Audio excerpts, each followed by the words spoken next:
ಜನರ ಮೂಗಿಗೆ ತುಪ್ಪ ಸವರಿದ್ರ ಪ್ರಧಾನಿ ಮೋದಿ. ಎಲೆಕ್ಷನ್ ಟೈಮಲ್ಲಿ ಕಾಂಗ್ರೆಸ್ ಖಾತೆಗಳು ಫ್ರೀಸ್. ಈಗಷ್ಟೇ ಅಲ್ಲ, 2019ರಲ್ಲೂ ಇಂಥದ್ದೇ ರಣತಂತ್ರ.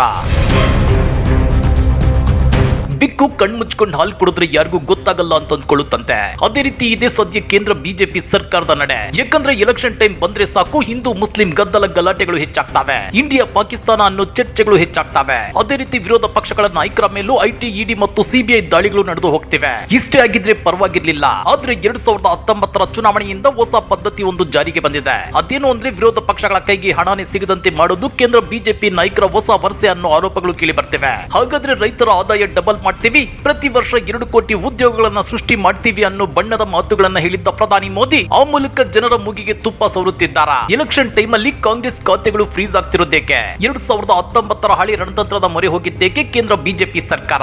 ಬಿಜೆಪಿ ನಾಯಕರಿಗೆ ಸೋಲಿನ ಭೀತಿ ಶುರುವಾಗಿದೆಯಾ? ಅಷ್ಟಕ್ಕೂ ಏನಿದು ಲೆಕ್ಕಾಚಾರ ಅಂದ್ರ ಅದನ್ನ ಡೀಟೇಲ್ ಆಗಿ ತೋರಿಸ್ತೀವಿ. ಆದ್ರೆ ಅದಕ್ಕಿಂತ ಮೊದಲು ನಮ್ಮ ಚಾನಲ್ ಅನ್ನು ಸಬ್ಸ್ಕ್ರೈಬ್ ಮಾಡ್ಕೊಳ್ಳಿ, ಹಾಗೇನೆ ಪಕ್ಕದಲ್ಲಿರೋ ಬೆಲ್ ಬಟನ್ ಅನ್ನು ಪ್ರೆಸ್ ಮಾಡಿ.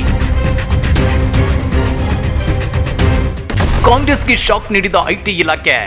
ಪಕ್ಷದ ಬ್ಯಾಂಕ್ ಅಕೌಂಟ್ ನಲ್ಲಿ 115 ಕೋಟಿ freeze. If any of you imagine, anybody in the country imagines what happens when your bank account, your ATM card, your entire financial identity is erased, right? You can imagine if it is done to a family, the family will starve to death. If it is done to a business, the business will be crippled, right? This is what has been done to the Congress party 1 month back. All our bank accounts have been frozen. We can do no campaign work. We cannot support our workers. We cannot support our candidates. Our leaders cannot fly from one part of the country to the other. Forget fly. They can't take a railway train. And this has been done literally 2 months before the election campaign. Why has it been done? ಅದು ಜನವರಿ 16, ಅಂದ್ರೆ ಹತ್ರ 1 ತಿಂಗಳ ಹಿಂದೆ supreme court ಚುನಾವಣಾ ಬಾಂಡ್ಗಳನ್ನು ನಿಷೇಧಿಸಿತ್ತು. ಇದಾದ ಮರುದಿನವೇ ಅಂದ್ರೆ February 17ರಂದು Congress ಪಕ್ಷಕ್ಕೆ ಸೇರಿದ 3 ಬ್ಯಾಂಕ್ ಖಾತೆಗಳನ್ನ ಐಟಿ ಇಲಾಖೆ ಸ್ಥಗಿತಗೊಳಿಸಿತ್ತು. ಸಾರ್ವಜನಿಕರಿಂದ ದೇಣಿಗೆ ರೂಪದಲ್ಲಿ ಸಂಗ್ರಹಿಸಲಾದ 210 ಕೋಟಿ ರೂಪಾಯಿಗಳಿಗೆ ತೆರಿಗೆ ಪಾವತಿಸಿಲ್ಲ ಅಂತೇಳಿ ಐಟಿ ಇಲಾಖೆ ಕಾಂಗ್ರೆಸ್ಗೆ ಸೇರಿದ 3 ಬ್ಯಾಂಕ್ ಖಾತೆಗಳನ್ನ ಫ್ರೀಸ್ ಮಾಡಿತ್ತು. ಅಷ್ಟೇ ಅಲ್ಲ, ಇದುವರೆಗೂ ಆ ಹಣವನ್ನ ಬಿಡುಗಡೆ ಮಾಡಿಲ್ಲ, ತನಿಖೆಯೂ ಆಗಿಲ್ಲ ಅಂತೇಳಿ ಕಾಂಗ್ರೆಸ್ ನಾಯಕರು ಆರೋಪಿಸುತ್ತಿದ್ದಾರೆ. ಈ ಬಗ್ಗೆ ಟ್ವೀಟ್ ಮಾಡಿರೋ ಸಿಎಂ ಸಿದ್ದರಾಮಯ್ಯ ಕೇಂದ್ರ ಸರ್ಕಾರದ ವಿರುದ್ಧ ಕಿಡಿಕಾರಿದ್ದಾರೆ. ಕಾಂಗ್ರೆಸ್ ಪಕ್ಷದ ಬ್ಯಾಂಕ್ ಖಾತೆಗಳನ್ನು ಸ್ಥಗಿತಗೊಳಿಸಿರುವ ಪ್ರಧಾನಿ ನರೇಂದ್ರ ಮೋದಿ ನೇತೃತ್ವದ ಕೇಂದ್ರ ಬಿಜೆಪಿ ಸರ್ಕಾರದ ಕ್ರಮ ಅಧಿಕಾರದ ದುರುಪಯೋಗ ಮಾತ್ರವಲ್ಲ, ವಿರೋಧ ಪಕ್ಷಗಳನ್ನ ಹಣಿಯುವ ಸರ್ವಾಧಿಕಾರಿ ನಡೆಯಾಗಿದೆ. ಕಾನೂನು ಬಾಹಿರವಾದ ಈ ಕ್ರಮವನ್ನ ತಕ್ಷಣ ಹಿಂದಕ್ಕೆ ಪಡೆಯುವಂತೆ ಚುನಾವಣಾ ಆಯೋಗ ಕೇಂದ್ರ ಸರ್ಕಾರಕ್ಕೆ ನಿರ್ದೇಶನ ನೀಡಬೇಕು ಅಂತ ಆಗ್ರಹಿಸುತ್ತೇನೆ. ಚುನಾವಣಾ ಸಮಯದಲ್ಲಿ ಬ್ಯಾಂಕ್ ಖಾತೆಗಳನ್ನು ಸ್ಥಗಿತಗೊಳಿಸಿ ಕಾಂಗ್ರೆಸ್ ಪಕ್ಷ ಹಣದ ಕೊರತೆಯಿಂದ ಗೋಳಾಡುವಂತೆ ಮಾಡಬೇಕೆನ್ನುವುದೇ ಬಿಜೆಪಿ ಸರ್ಕಾರದ ದುರುದ್ದೇಶವಾಗಿದೆ. ನಮ್ಮ ಪಕ್ಷದ ಖಾತೆಗಳಲ್ಲಿರುವುದು ಪಕ್ಷದ ಅಭಿಮಾನಿಗಳಾದ ಸಾಮಾನ್ಯ ಜನರಿಂದ ಸಂಗ್ರಹಿಸಿರುವ ಹಣ, ಅದರಲ್ಲಿರೋದು ದೊಡ್ಡ ಉದ್ಯಮಪತಿಗಳದ್ದಲ್ಲ. ಹೀಗಿದ್ರು ಯಾಕೆ ಇಂತಹ ಕ್ರಮ ಅಂತೇಳಿ ಸಿಎಂ ಸಿದ್ದರಾಮಯ್ಯ ಪ್ರಶ್ನೆ ಮಾಡಿದ್ದಾರೆ. ಚುನಾವಣಾ ಬಾಂಡ್ಗಳ ಮೂಲಕ ಸಾವಿರಾರು ಕೋಟಿ ಸುಲಿಗೆ, ಚುನಾವಣಾ ಆಯೋಗ ಮೌನವಾಗಿರೋದೇಕೆ ಎಂದ ಸಿದ್ದು.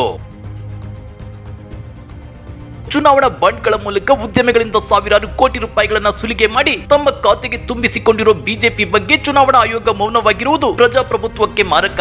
ಆಯೋಗ ತಕ್ಷಣ ಇದನ್ನ ಗಮನಿಸಿ ನಮ್ಮ ಪಕ್ಷಕ್ಕೆ ಆಗಿರೋ ಅನ್ಯಾಯವನ್ನ ಸರಿಪಡಿಸಬೇಕು. ಪ್ರಧಾನಿ ನರೇಂದ್ರ ಮೋದಿ ಮತ್ತು ಬಿಜೆಪಿಯಲ್ಲಿ ಸೋಲಿನ ಭಯ ಹುಟ್ಟುಕೊಂಡಿದೆ. ಸಾರ್ವಜನಿಕವಾಗಿ ಎದೆಯುಬ್ಬಿಸಿ ಏನೇ ಕೊಚ್ಚಿಕೊಂಡ್ರು ಆಂತರ್ಯದಲ್ಲಿರುವ ಆತ್ಮಸಾಕ್ಷಿ ಸತ್ಯವನ್ನೇ ಹೇಳುತ್ತೆ. 400 ಸ್ಥಾನಗಳನ್ನ ಗೆಲ್ಲುತ್ತೇವೆ ಎಂದು ಬಾಯಿಯಲ್ಲಿ ಹಿಡಿಕೊಂಡ್ರು ವಾಸ್ತವದ ಸ್ಥಿತಿ ಏನೆನ್ನುವುದು ನರೇಂದ್ರ ಮೋದಿಗೆ ಗೊತ್ತಿದೆ. ಆ ಭಯದ ಕಾರಣದಿಂದಲೇ ಕೇಂದ್ರ ಸರ್ಕಾರ ಕಾಂಗ್ರೆಸ್ ಪಕ್ಷದ ಬ್ಯಾಂಕ್ ಖಾತೆಯನ್ನ ಸ್ಥಗಿತಗೊಳಿಸಿರುವ ಸೇಡಿನ ಕ್ರಮಕ್ಕೆ ಮುಂದಾಗಿದೆ ಅಂತೇಳಿ ಸಿಎಂ ಸಿದ್ದರಾಮಯ್ಯ ಟ್ವೀಟ್ ಮಾಡಿ ಕಿಡಿಕಾರಿದ್ದಾರೆ. ಅಷ್ಟೇ ಅಲ್ಲ, ಪ್ರಧಾನಿ ನರೇಂದ್ರ ಮೋದಿ ಅವರು ಒಂದು ಮುಖವಾಡ ಅಷ್ಟೇ, ಅದರ ಹಿಂದೆ ಸರ್ಕಾರವನ್ನ ಮುನ್ನಡೆಸುವ ಒಂದು ದುಷ್ಟ ಶಕ್ತಿ ಇದೆ ಅಂತೇಳಿ ನಮ್ಮ ನಾಯಕರಾಗಿರೋ ರಾಹುಲ್ ಗಾಂಧಿ ಅವರು ಹೇಳಿರುವುದು ಸರಿಯಾಗಿದೆ. ಆ ದುಷ್ಟ ಶಕ್ತಿ ಕಾರ್ಯಾಂಗ, ಶಾಸಕಾಂಗ ಮತ್ತು ನ್ಯಾಯಾಲಯವನ್ನು ಕೂಡ ಬುಡಮೇಲು ಮಾಡಲು ಹೊರಟಿದೆ. ಇದನ್ನ ತಡೆಯುವ ಶಕ್ತಿ ಇರೋದು ಚುನಾವಣೆಗೆ ಮಾತ್ರ ಅಂತೇಳಿ ಸಿಎಂ ಸಿದ್ದರಾಮಯ್ಯ ಟ್ವೀಟ್ ಮಾಡಿದ್ದಾರೆ. ನಿಮ್ಗೆ ಗೊತ್ತಿರಲಿ, ದೇಶದಲ್ಲಿ 2016ರ ನವೆಂಬರ್ ತಿಂಗಳಲ್ಲಿ ಹಳೆ 500 ಮತ್ತು 1000 ರೂಪಾಯಿ ಮುಖಬೆಲೆಯ ನೋಟುಗಳನ್ನ ಕೇಂದ್ರ ಸರ್ಕಾರ ಬ್ಯಾನ್ ಮಾಡಿತ್ತು. ಆ ಮೂಲಕ ದೇಶದಲ್ಲಿ ಕಪ್ಪು ಹಣಕ್ಕೆ ಕಡಿವಾಣ ಹಾಕೋದಕ್ಕೆ ಪ್ರಧಾನಿ ಮೋದಿ ಪ್ಲಾನ್ ಮಾಡಿದ್ರು. ಆದ್ರೆ ಇಂದಿಗೂ ಐಟಿ ರೇಡ್ಗಳು ನಡೆಯುತ್ತಿವೆ. ರಾಜಕೀಯ ಪಕ್ಷಗಳ ನಾಯಕರುಗಳ ಮನೆಯಲ್ಲಿ ಕೋಟಿ ಕೋಟಿ ಕಪ್ಪು ಹಣ ಸಿಗ್ತಿದೆ. ಈ ಹಿಂದೆ ಬಿಜೆಪಿ ಮಾಜಿ ಶಾಸಕ ಮಾಡಾಳ್ ವಿರೂಪಾಕ್ಷಪ್ಪನವರ ಮಗನ ಮನೆ ಮತ್ತು ಕಚೇರಿಗಳ ಮೇಲೂ ಲೋಕಾಯುಕ್ತ ದಾಳಿ ನಡೆದಾಗ ಕೋಟಿ ಕೋಟಿ ಹಣ ಪತ್ತೆಯಾಗಿತ್ತು. ಅದು ಕಪ್ಪು ಹಣವೇ ಇರ್ಲಿ, ಸಕ್ರಮ ಹಣವೇ ಇರ್ಲಿ, ಅಷ್ಟು ದೊಡ್ಡ ಪ್ರಮಾಣದಲ್ಲಿ ನಗದು ಹಣವನ್ನ ಶೇಖರಿಸಿಡುವುದು ಎಷ್ಟು ಸರಿ? ಹಾಗಾದ್ರೆ 2016ರಲ್ಲಿ ಮೋದಿ ನೋಟ್ ಬ್ಯಾನ್ ಮಾಡಿದ್ದರಿಂದ ದೇಶದಲ್ಲಿ ಅದ್ಯಾಕೆ ಕಪ್ಪು ಹಣಕ್ಕೆ ಕಡಿವಾಣ ಬಿದ್ದಿಲ್ಲ? ಇನ್ನ ಮೋದಿ 2016ರಲ್ಲಿ ನೋಟ್ ಬ್ಯಾನ್ ಮಾಡಿದ್ದನ್ನ ನೋಡಿ ದೇಶದ ಜನ ಈ ಹಿಂದೆ ಮೋದಿ ಹೇಳಿದಂತೆ ವಿದೇಶಗಳಲ್ಲಿರುವ ಭಾರತೀಯರ ಕಪ್ಪು ಹಣವನ್ನ ದೇಶಕ್ಕೆ ವಾಪಸ್ ತರ್ತಾರೆ, ಆ ಮೂಲಕ ದೇಶದ ಪ್ರತಿಯೊಬ್ಬರ ಬಡವರ ಖಾತೆಗಳಿಗೆ 15 ಲಕ್ಷ ರೂಪಾಯಿ ಹಣವನ್ನ ಜಮೆ ಮಾಡ್ತಾರೆ ಅಂತೇಳಿ ದೇಶದ ಬಡ ಮತ್ತು ಮಧ್ಯಮ ವರ್ಗದ ಜನ ಭಾವಿಸಿದ್ರು. ಆದ್ರೆ 10 ವರ್ಷ ಕಳೆದ್ರೂ ಬಡ ಮತ್ತು ಮಧ್ಯಮ ವರ್ಗದ ಜನರ ಆಸೆ ಈಡೇರಲೇ ಇಲ್ಲ.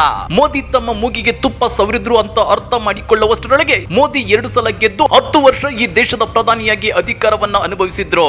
ಇಲ್ಲಿ ಗಮನಿಸಬೇಕಾದ ಅಂಶ ಏನಂದ್ರೆ 2016ರಲ್ಲಿ ನೋಟ್ ಬ್ಯಾನ್ ಮಾಡಿದ್ದು ದೇಶದಲ್ಲಿರೋ ಕಪ್ಪು ಹಣಕ್ಕೆ ಕಡಿವಾಣ ಹಾಕೋದಕ್ಕ ಅಥವಾ ಕೇವಲ ವಿರೋಧ ಪಕ್ಷಗಳ ಬಳಿ ಇರೋ ಕಪ್ಪು ಹಣಕ್ಕೆ ಕಡಿವಾಣ ಹಾಕೋದಕ್ಕ ಅನ್ನೋ ಅನುಮಾನಗಳು ವ್ಯಕ್ತವಾಗ್ತಿವೆ. ಅಂದ್ರೆ 2016ರಲ್ಲಿ ನೋಟ್ ಬ್ಯಾನ್ ಮಾಡಿ ಆ ನಂತರ 2019ರ ಲೋಕಸಭಾ ಚುನಾವಣೆಯಲ್ಲಿ ವಿರೋಧ ಪಕ್ಷಗಳ ಕೈಗೆ ಹಣ ಸಿಗದಂತೆ ಮಾಡಿ ಬಿಜೆಪಿ ನಾಯಕರು ಗೆದ್ದು ಬಿಟ್ರ ಅನ್ನೋ ಅನುಮಾನವೂ ಕಾಡ್ತಾ ಇದೆ. ಅದೇ ರೀತಿ ಈಗಲೂ ಲೋಕಸಭಾ ಚುನಾವಣೆಗೆ ಇನ್ನು 2 ತಿಂಗಳು ಬಾಕಿ ಇರುವಾಗ ಕಾಂಗ್ರೆಸ್ ಪಕ್ಷಕ್ಕೆ ಸೇರಿದ 3 ಬ್ಯಾಂಕ್ ಖಾತೆಗಳನ್ನು ಐಟಿ ಇಲಾಖೆ ಸ್ಥಗಿತಗೊಳಿಸಿತ್ತು. ಆ ಮೂಲಕ 106 ಕೋಟಿ ರೂಪಾಯಿಗಳನ್ನ ಫ್ರೀಸ್ ಮಾಡಿರೋದನ್ನ ನೋಡಿದ್ರೆ 2019ರಂತೆ ಕೇಂದ್ರ ಬಿಜೆಪಿ ನಾಯಕರು ಈಗಲೂ ಕಾಂಗ್ರೆಸ್ ಕೈಗೆ ಹಣ ಸಿಗಬಾರದು ಅನ್ನೋ ಧೋರಣೆ ಹೊಂದಿದ್ದಾರಾ ಅನ್ನೋ ಅನುಮಾನ ವ್ಯಕ್ತವಾಗ್ತಿದೆ. ಜೊತೆಗೆ ಕಾಂಗ್ರೆಸ್ ನಾಯಕರ ಆರೋಪ ಈ ಅನುಮಾನಕ್ಕೆ ರೆಕ್ಕೆ ಪುಕ್ಕ ಹುಟ್ಟಿಕೊಳ್ಳುವಂತೆ ಮಾಡ್ತಿದೆ. ಹಾಗಾದ್ರೆ ಬಿಜೆಪಿ ನಾಯಕರಿಗೆ ಈ ಸಲದ ಲೋಕಸಭಾ ಚುನಾವಣೆಯಲ್ಲಿ ಹೀನಾಯ ಸೋಲಿನ ಭೀತಿ ಶುರುವಾಗಿದೆಯಾ? ಸಿಎಂ ಸಿದ್ದರಾಮಯ್ಯನವರು ಬಿಜೆಪಿ ವಿರುದ್ಧ ಮಾಡಿರೋ ಗಂಭೀರ ಆರೋಪದ ಬಗ್ಗೆ ನೀವೇನಂತೀರಾ? ಕಮೆಂಟ್ ಮಾಡಿ, ವಿಡಿಯೋ ಲೈಕ್ ಮಾಡಿ, ಶೇರ್ ಮಾಡಿ. ಇಂಥ ಮತ್ತಷ್ಟು ರೋಚಕ ರಾಜಕೀಯ ಸುದ್ದಿಗಳನ್ನ ಮಿಸ್ ಮಾಡದೆ ನೋಡ್ಬೇಕು ಅಂದ್ರೆ ನಮ್ಮ ಯೂಟ್ಯೂಬ್ ಚಾನೆಲ್ ಅನ್ನ ಸಬ್ಸ್ಕ್ರೈಬ್ ಮಾಡ್ಕೊಳ್ಳಿ.